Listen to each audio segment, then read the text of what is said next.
Question 21. How do you feel about drug and alcohol testing on site?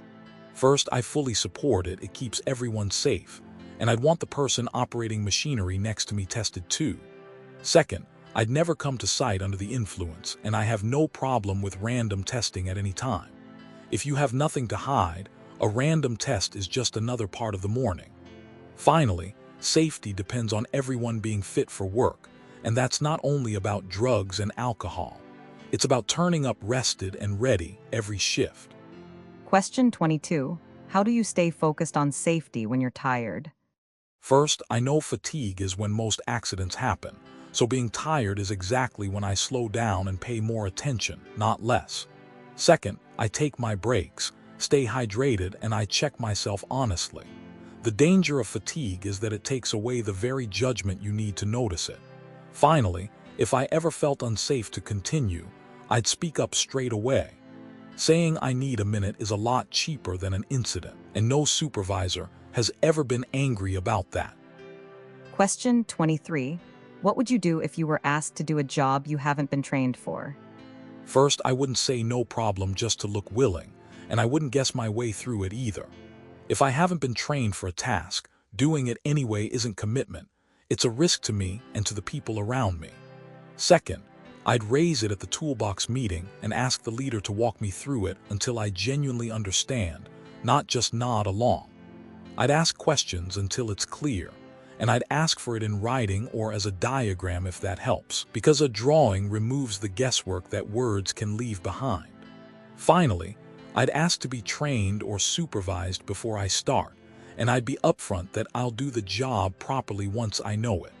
I'd rather say I need training first than say yes and put someone in danger. Question 24. Are you comfortable working at heights? First, yes, I'm comfortable working at heights, but comfortable doesn't mean casual about it.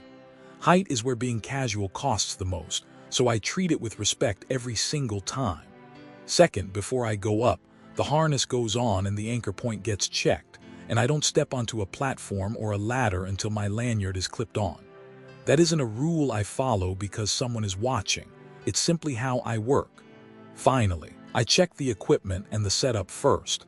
The ladder footing, the scaffold tag, the EWP, and if something isn't right, I don't go up until it is.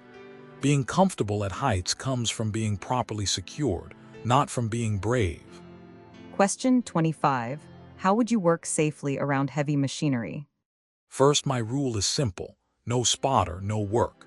If a machine is operating and there's no one directing it, the area isn't controlled, and I don't start until it is. The operator can't see everything from the cab, and I'm not willing to bet my life on being seen. Second, I always make eye contact with the operator before I enter the zone, and I never assume he's noticed me.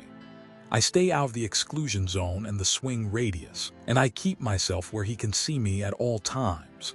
Finally, if I ever feel uncertain about what a machine is about to do, I stop and ask rather than walk through and hope. Around heavy machinery, being predictable is what keeps you alive. Question 26. Are you willing to stop a job if you think it's unsafe? First, absolutely, everyone on site has the right and the duty to stop an unsafe job, and I'd use it. Second, I'd rather stop, check, and be sure than risk someone getting hurt.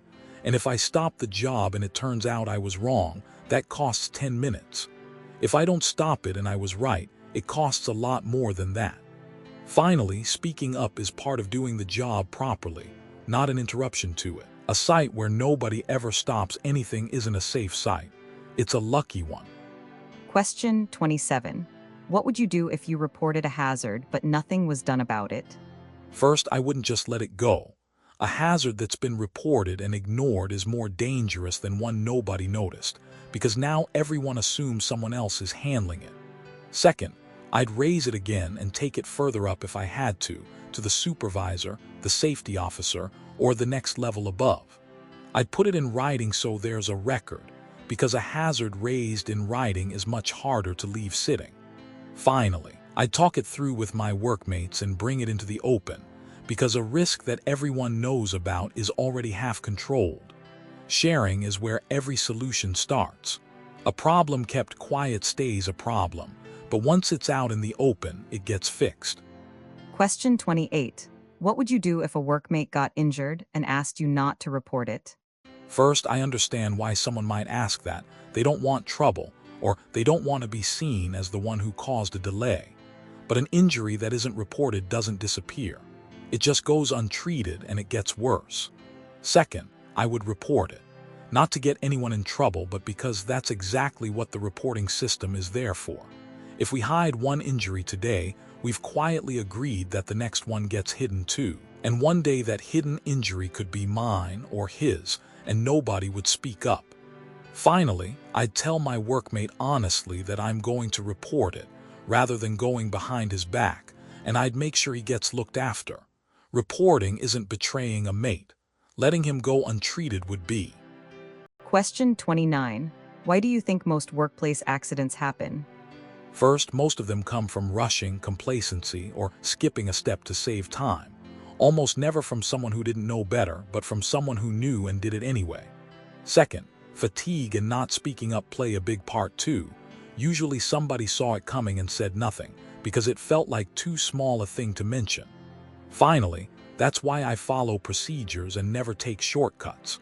Accidents don't happen on the worst day. They happen on the ordinary day, when everyone was a bit tired and a bit rushed. Question 30. What does everyone goes home safe mean to you?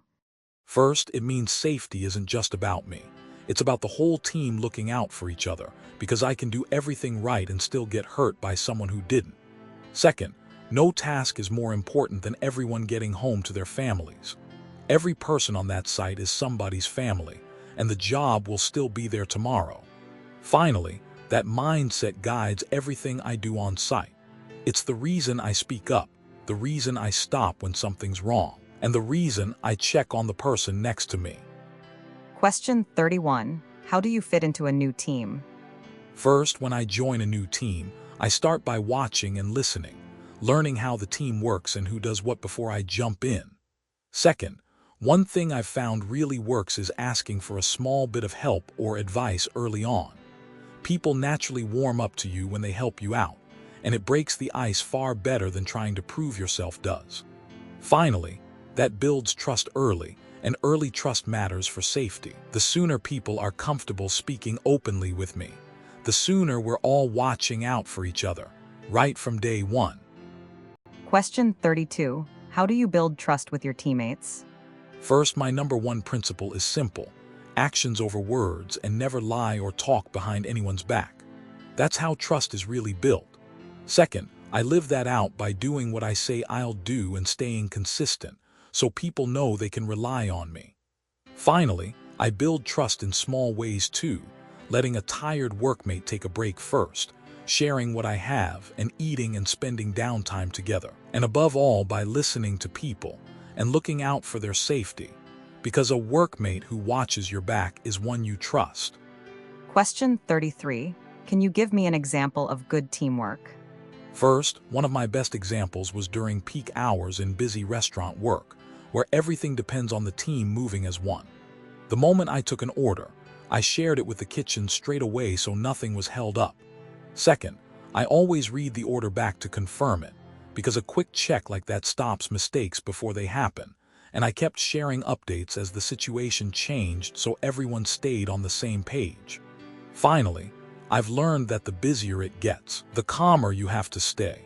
When you keep the whole picture in view instead of rushing, you're actually less overwhelmed and you can even help the people around you.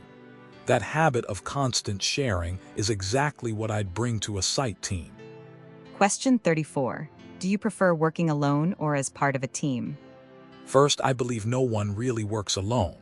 A work site is a team, and a good team is where the real strength comes from. Second, teamwork matters most for safety. On your own, you can't watch your own back, but with a team, someone's always looking out for you and you for them. Finally, a team is also what carries you through the tough parts of Fifo. With good people around you, the loneliness of a remote place naturally fades away. I can absolutely work independently when I need to, but I get the best results as part of a team. Question 35. How do you make sure everyone gets the same information? First, if there's information the whole team needs, I share it straight away, but I've learned spoken words get forgotten, so wherever I can, I put it in writing rather than just saying it. Second, if writing isn't possible in the moment, I leave a note or a message, and I get people to repeat it back so I know it actually landed. Spoken words get forgotten, but writing it down prevents misunderstandings. Finally, I also make a point of checking in with the quieter ones directly, because in a team the person who says the least is often the one who missed the message. And on a work site, everyone having the same information is a safety issue, not just a convenience. Question 36. How do you work with people who have a very different personality from you? First, I actually enjoy working with people who are different from me. I see it as a strength, not a problem, because different personalities complement each other and make a team stronger. Second, my approach is that they're different, not wrong, so instead of judging, I look for how our styles fit together, and I adjust to work well with each type of person. Finally, the one thing I hold firm on is safety and the agreed procedures.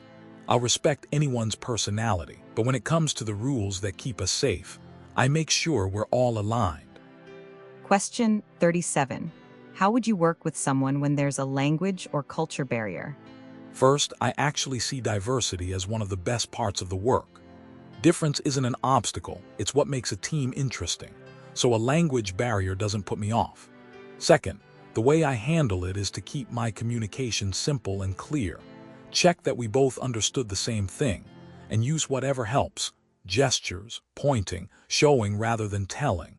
And I respect the other person's language and culture instead of expecting them to do all the adjusting. Finally, I've learned that patience and respect carry you further than perfect fluency. On a safety-critical site, being understood matters more than sounding perfect. Question 38. What would you do if a workmate was struggling or having a hard time? First, I'm someone who likes to listen, so if a workmate is having a hard time, the first thing I do is just hear them out. Not rush to fix it, but give them the space to talk. Second, I stay alongside them rather than pushing advice, because sometimes people just need to know someone's there. And on a long roster away from home, that support really matters. Finally, I keep an eye on them afterward too, because listening is actually part of safety. A workmate weighed down by something is distracted, and a distracted mind on site is a hazard.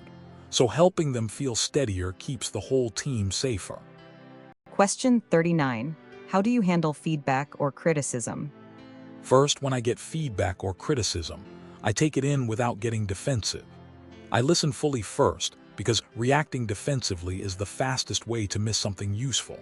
Second, if part of it isn't clear, I ask about it rather than assume, so I understand exactly what they mean. Finally, if they're right, I thank them and fix it, because when you're deep in your own work, there's a blind spot only a third person can see, so honest feedback is a gift, and then I follow up to confirm I've actually improved it. Question 40. How do you deal with conflict in a team? First, when there's a conflict, the first thing I do is stay calm and listen. In my experience, most conflicts come from a simple misunderstanding, and just hearing the other person out clears up a lot of it. Second, I keep it about the work and about safety, not about the person. I don't take it personally and I don't try to win.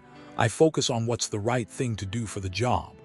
Finally, if it's something that could affect safety or can't be settled between us, I share it with the supervisor early, because a small issue shared early is easier to fix than a big one kept quiet.